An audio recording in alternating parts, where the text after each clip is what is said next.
Para mí la mujer africana es lucha, es esfuerzo, es superación, sacrificio. Creo que claramente es la que saca adelante la familia. Trabajadora sobre todo, alegre sobre todo.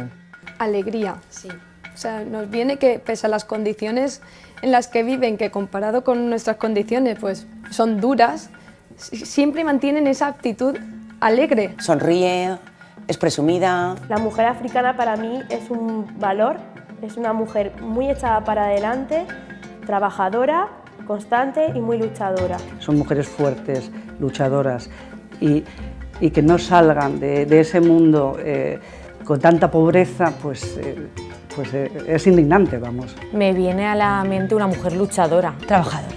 Valiente. Una mujer luchadora. Perseverante. El proyecto de Arambe me parece admirable las labores humanitarias que lleváis a cabo todos vosotros por el continente africano. Creo que es un proyecto solidario que a través de las becas ayuda a la mujer africana a formarse y a crecer, ¿vale? Y crear una sociedad mejor. Lo que más nos gusta yo creo de Arambe es sobre todo también que no tiene intermediarios, lo que hemos dicho, lo que va directo es esa confianza de que sabes que va a llegar, que no se va a quedar por el camino y que realmente sirve de algo lo que estamos haciendo. Yo creo que cualquier cosa que hagamos en ese sentido de promocionar estos países, estas personas que viven en situaciones malas, siempre que se haga bien es interesante y yo creo que Arambe lo está haciendo bien.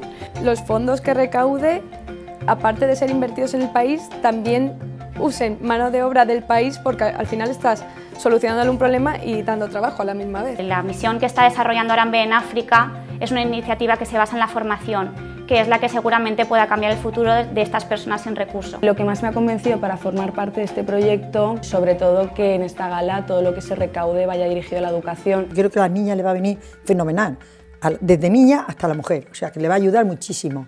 Significa eso, un futuro.